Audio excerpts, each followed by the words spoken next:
Assalamualaikum warahmatullahi wabarakatuh. Salatu wassalamu alaika ya sayyidi ya Rasulullah. Khutbatika allati adrikna.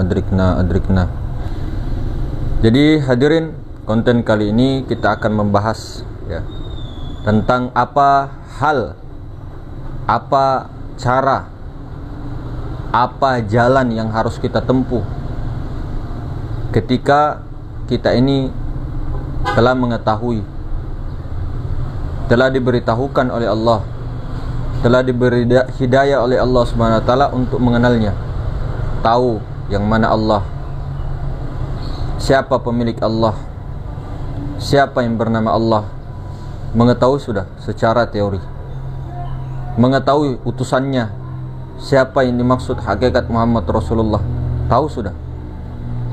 Lalu setelah tahu di bab ilmu ma'rifat itu, kemudian tahu sudah juga di bab hakikat tauhid hakiki, dia sudah tahu juga bahwa mana Allah, mana hamba, mana Tuhan, mana makhluk, mana khalik, mana makhluk, dan sebagainya. Dia sudah tahu mana qadim, mana muhaddas. Nah, setelah mengetahui di tauhid, betul-betul paham ya, teorinya sudah paham, jangan terus-terus terlena di situ. Masuklah ke dalam wilayah tasawuf. Jadi wilayah tasawuf itulah suatu amaliyah ma'rifat, amaliyah totalitas tauhid di situ. Di tasawuf itulah dimulai perjalanan-perjalanan untuk menyelam ke dalam rasa, menyelam hingga kepada lubuk rasa, yaitu kesadaran yang tidak ada berasa. Seperti contoh kemarin ketika kita melihat gunung, mengetahui gunung, puncak gunung, melihat betul-betul puncak gunung itu, tapi ketika belum mencobanya langsung, belum dikatakan mengenal dengan sebenar-benarnya. Sama dengan mencoba sesuatu, sama dengan menyelam ke dalam dasar lautan. Kalau hanya diketahui, ribuan orang, jutaan orang tahu bahwa itu laut, tapi dari ribuan orang, jutaan orang tadi, berapa yang menyelam ke dalam lautan? Berapa yang merasakan berenang dan menyelam sampai dasar lautan? Nah, itu yang dimaksud. Semua orang tahu Allah, entah itu ma'rifatnya dengan asma, hanya nama saja, lafaz, entah itu dengan af'al saja, entah dengan sifat saja. Bahkan dia mengetahui sampai zat Allah, menyaksikan zat Allah. Ini secara syariat kita menyaksikan zat Allah, namun secara ke dalam hakikatnya Allah Ta'ala yang menyaksikan sendiri dirinya. Bahkan ketika mengetahui itu, belum tentu juga menyelaminya. Seperti tadi, melihat lautan, belum tentu dia merasakan menyelam di dalam lautan. Mencoba sesuatu juga seperti itu. Jadi kalau ketika sudah tahu ma'rifatnya, tauhidnya sudah mantap di teorinya, maka amal ma'rifatnya itu di tasawuf. Nanti sambil tasawuf, amal ma'rifat sambil berfikih. Nah, prakteknya tuh di fikih itu, di ilmu fikih itu ketika diamalkan namanya thariqah. Nah, di syariat itu, ilmu syariat ketika diamalkan namanya thariqah. Tapi kalau hanya syariat saja, tanpa tauhid, tanpa tasawuf, itu kosong, sekosong-kosongnya itu kosong, hampa. Pasti hawa nafsu.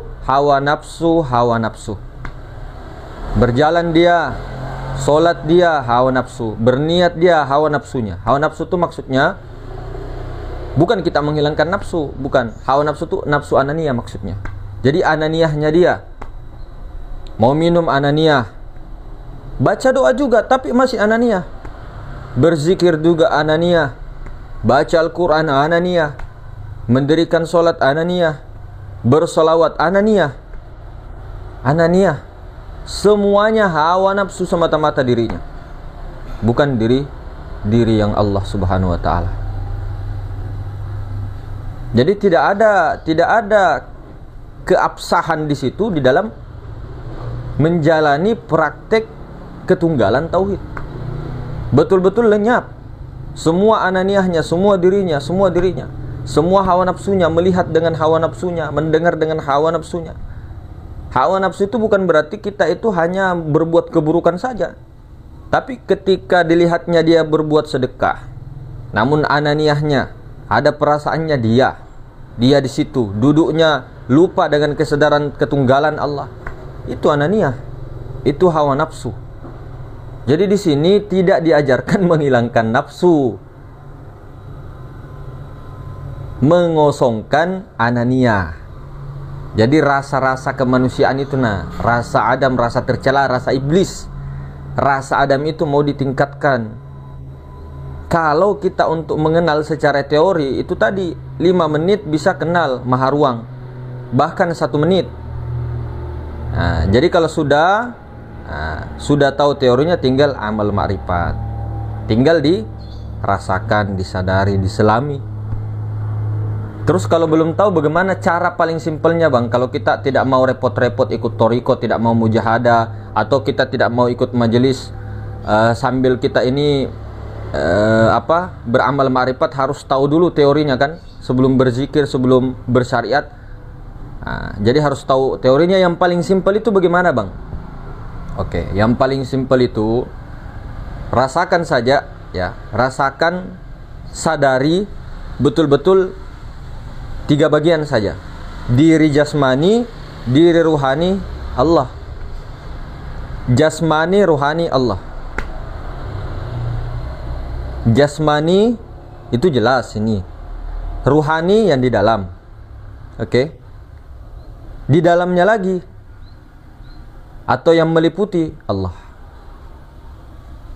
Tapi ketika merasakan Allah, menyaksikan Allah, diam, lebur ke situ. Tapi sebelum ke sana, sebelum ke maha ruang itu, sebelum melebur ke sana, memang kalau dipandang gampang ya, gampang kan, musyahadah. Tapi untuk melebur fana ke sana, ini dulu diperbaiki, bertubuhkan ruhani. Mas, bagaimana itu caranya? Bertubuhkan Nur Muhammad, atau bertubuhkan Rasulullah, atau bertubuhkan ruhani? Begini, sadari dulu, rasakan. Kita ini kan pakai baju ini baju kan, ini baju. Kita contoh dulu di sini. Ini kita pakai baju, kita pakai celana, sarung, atau apakah. Kita ini setiap jalan, ya, setiap makan, setiap bepergian, sadar nggak kita pakai baju? Kan tidak, lupa toh. Di situ coba rasakan pakai baju. Dari tadi bicara dari awal, saya rasa nggak saya ini bertubuh ruhani atau tidak? Kalau tidak, berarti kita ini bertubuhkan hawa nafsu, bertubuhkan jasmani. Orang yang bertubuhkan jasmani itu bertubuhkan dengan hawa nafsunya sendiri. Sehingga amaliyahnya ketika dia lupa kepada bertubuhkan ruhani, itu hawa nafsu ananiyah. Sudah pasti itu. Kalau lupa dengan kesadaran ruhani, kesadaran Rasulullah, kesadaran Allah, itu hawa nafsu ananiyah. Sudah jelas itu.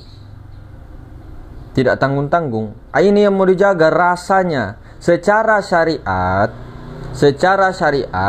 riyadhah, mujahadah, ikhtiar, semuanya itu kita kelihatannya.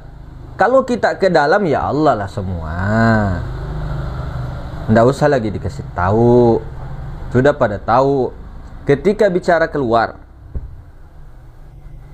dalam keadaan kita berbicara ini, bicara, a, i, u, la, li, lu, la, atau la ilaha illallah, apakah sallallahu alaihi Muhammad, atau dalam keadaan menyampaikan ini tidak sadar kesadaran Rasulullah. Semuanya ananiyah. Kebaikan apapun semua ananiyah. Tahu ananiyah? Syirik. Itu dalam pandangan hukum tauhid. Hukum syariat tidak jadi masalah. Orang ini yang penting baik aja kerjaannya, insyaallah dapat kebaikan dan sebagainya. Ya, enggak apa-apa. Enggak boleh kita menyalahkan bahwa itu semua musyrik, semua itu bukan orang itu orang ini, enggak. Proses. Kita juga yang tidak berbuat apa-apa, hakikatnya diperjalankan saja sama Allah, jangan sombong. Hakikatnya secara syariat, jiwa, an-nafs, jiwa itu dibisikkan ilham ataupun sesuatu yang tidak baik dan dia lakukan, Secara syariatnya itu dia. Jadi yang menerima hukuman itu di alam barzah di mana-mana sampai sekarang pun itu yang merasakan itu si jiwa, kerasa dengan jasadnya. Jasadnya tersiksa, jiwanya juga tersiksa. Itulah kita, jiwa, pikiran, perasaan itulah. Namun jiwa tadi dibekali dengan hati, dengan akal. Secara syariatnya kelihatannya dia bisa mencegah ini dan itu. Namun secara hakikat tauhidnya di azali sudah terjadi, Pak.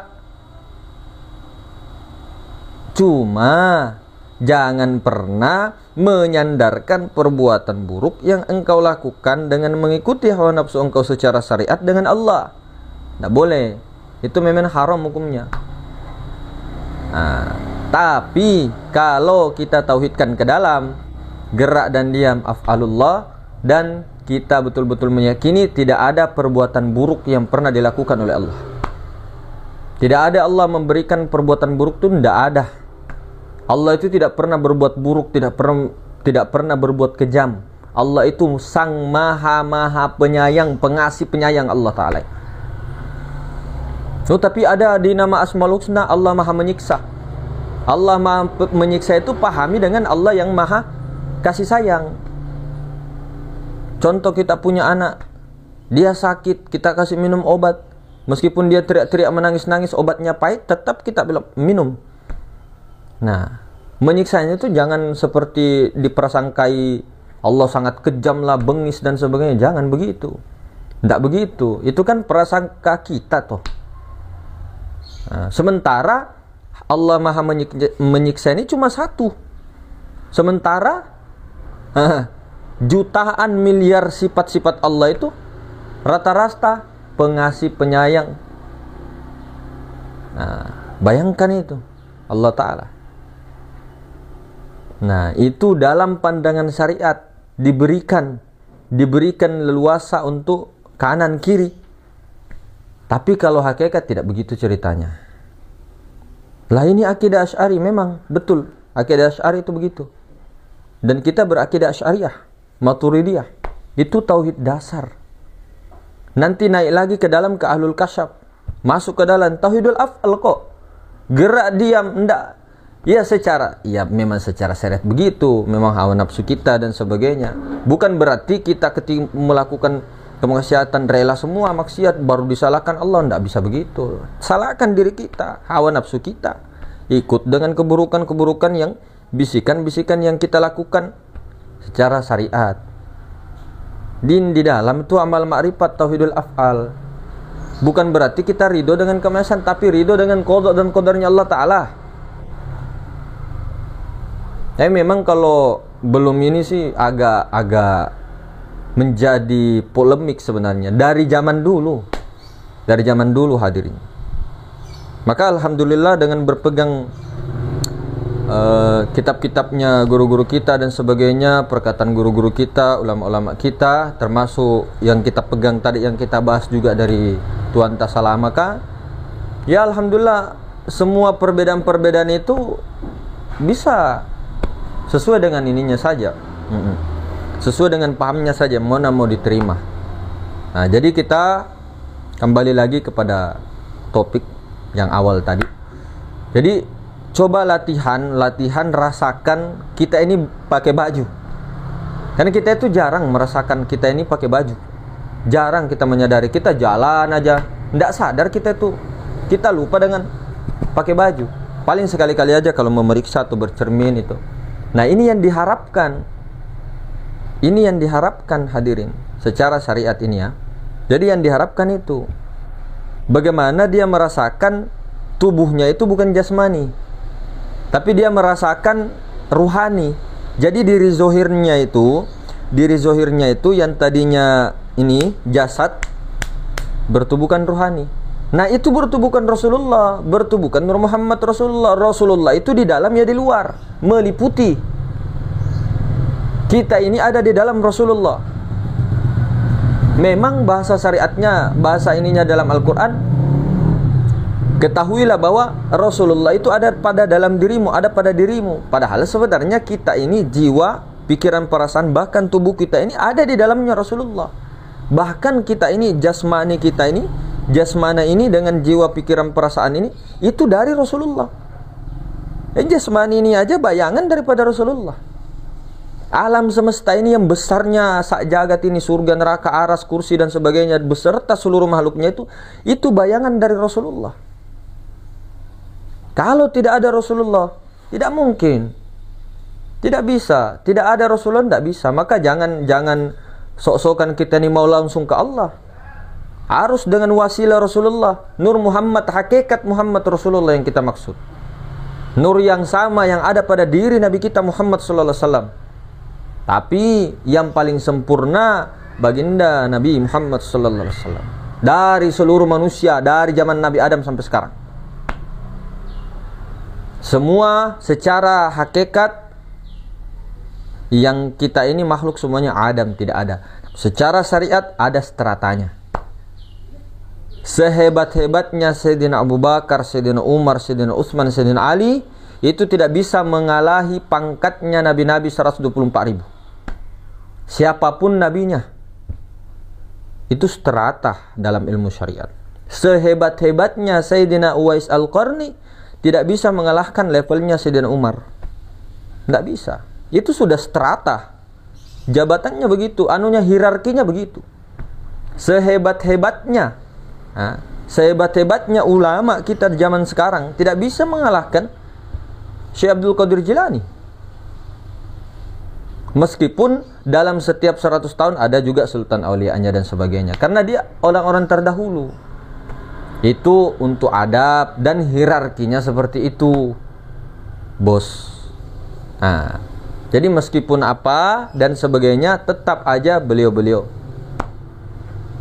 Jadi kata guru kita, ya, Tuan Tasalamaka, biasa di awal-awal kitab beliau itu mengatakan, sehebat-hebatnya kesadaranmu, sehebat-hebatnya ma'rifatmu, sehebat-hebatnya kau punya tauhid, jangan pernah mengaku nabi dan mengaku rasul. Penutup para anbiya, sayyidul awwalin wal akhirin, itulah baginda Nabi besar Muhammad sallallahu alaihi wasallam. Seorang nabi, seorang rasul, tidak ada yang pernah berani-berani mengatakan saya ini nabi. Tidak ada. Saya ini rasul. Tidak ada.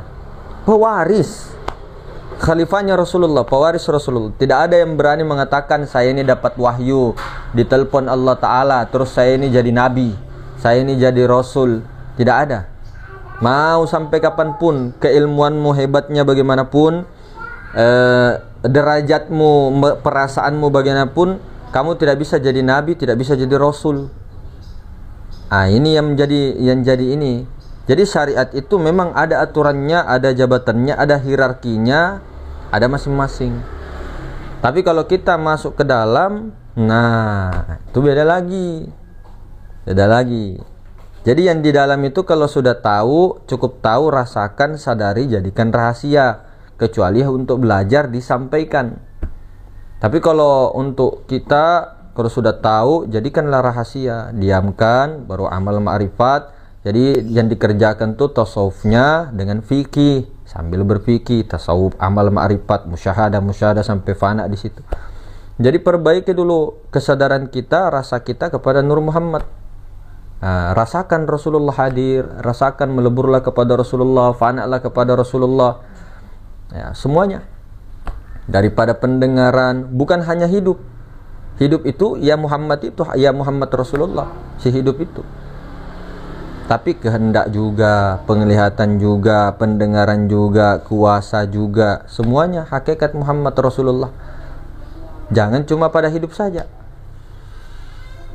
Jadi orang-orang yang seperti ini ketika melihat ayam, melihat apa, dia hakikatnya melihat Rasulullah. Bukan ayam itu Rasulullah, lah dong. Di balik itu semua, bukan yang berbentuk yang kita maksud. Nah, ayam, alam semesta, semuanya yang kasar-kasar ini bayangan dari wujud Rasulullah. Di mana kita tidak hadir Rasulullah? Berselawat, tidak hadirkan Rasulullah, hampa jadinya. Sangat nyata Rasulullah SAW, sangat nyata, luar dalam itu tidak meninggalkan siapa-siapa. Kalau Rasulullah meninggalkan kita semua, mampus ini alam semesta, hancur. Tidak bisa. Jadi itu makanya beda itu lafaz solawat dengan bersolawat. Kalau lafaz solawat, sallallahu ala Muhammad, Allahumma salli ala sayyidina Muhammad, atau salawat lain, ya Nabi salam, semuanya itu lafaz solawat. Kalau solawatnya menghadirkan Rasulullah, bukan kita sok-sok menghadirkan bukan. Ini hakikat Muhammad Rasulullah yang ada pada diri Rasulullah. Itu tidak akan pernah meninggalkan umatnya. Akan selalu wa ma arsalnaka illa rahmatan lil alamin. Akan selalu berkhidmat melayani kepada alam semesta. Melayani kepada seluruh bayangan-bayangannya. Karena bergeraknya Rasulullah atas kehendak nurullah. Nurullah itu atas kehendak Allah Ta'ala. Jadi bayangan-bayangan. Jadi alam semesta ini bayangan dari Rasulullah. Rasulullah ini bayangan daripada nurullah. Nurullah ini atas kehendak daripada kunhizat yang sebenarnya Allah Ta'ala. Jadi itu dulu saja, bagaimana merasakan, mempraktekkan sampai betul-betul murni tenggelam dalam Rasulullah. Baru nanti naik sampai bertubuhkan Allah, bertubuhkan maha ruang. Bukan tubuh ini Allah, bukan tubuh ini Rasulullah, bayangan Rasulullah ini, bayangan. Tapi ketika sudah menyatu ataupun bukan menyatu ya, bukan menunggal juga, esa. Ketika sudah esa, totalitas di situ, ya zahir batin tidak kelihatan lagi. Artinya tidak lagi dianukan ini zahir ini batin. Jadi bercampur di situ. Itulah Nur Muhammad. Jadi esa di situ, itulah Nur Muhammad. Zahir kah batin kah Nur Muhammad. Tapi harus ke dalam dulu. Jangan langsung melihat alam semesta itu Nur Muhammad, enggak. Harus ke dalam dulu. Tahu dulu yang di dalam sampai tembus, baru bisa keluar. Jangan kita melihat daun itu, itulah Rasulullah, enggak. Itu dalam ilmu kalamnya, dalam ilmu ininya, itu daun itu ya bayangan. Alam semesta ini bayangan dari Rasulullah. Itu secara syariatnya, hati-hatinya begitu. Namun yang di dalam ya sama juga. Bayangan yang punya bayang itu kan tunggal, ahad. Cuma bagi orang-orang yang ahlul kasyaf, yang sudah melewati, yang sudah tahu, paham, bukan mengatakan ucuk-ucuk langsung mengatakan ini Rasulullah, ini Rasulullah, ini Rasulullah, ini Nur Muhammad, ini Nur Muhammad. Tidak. Harus tahu dulu. Alam semesta ini bayangan dari Nur Muhammad. Nur Muhammad itu yang mana nyata? Tidak itu Nur Muhammad. Baru sudah nyata. Ketika sudah nyata begitu melebur ke situ, apapun yang dilihat, yang dilihatnya bukan bentuknya, tapi Nur Muhammadnya, sama kepada dirinya. Jadi mungkin begitu hadirin semulakan, sampai betul-betul rasakan terus, sadari betul-betul, praktekkan sampai hilang betul-betul sifat-sifat tercela itu. Sambil istighfar, sambil salawat. Ya tentunya dengan kesadaran. Jangan sampai kita ini hanya menyebut saja melalui mulut ini, lidah, tapi tidak dalam kesadaran itu. Jadi mungkin begitu hadirin semulakan. Assalamualaikum warahmatullahi wabarakatuh.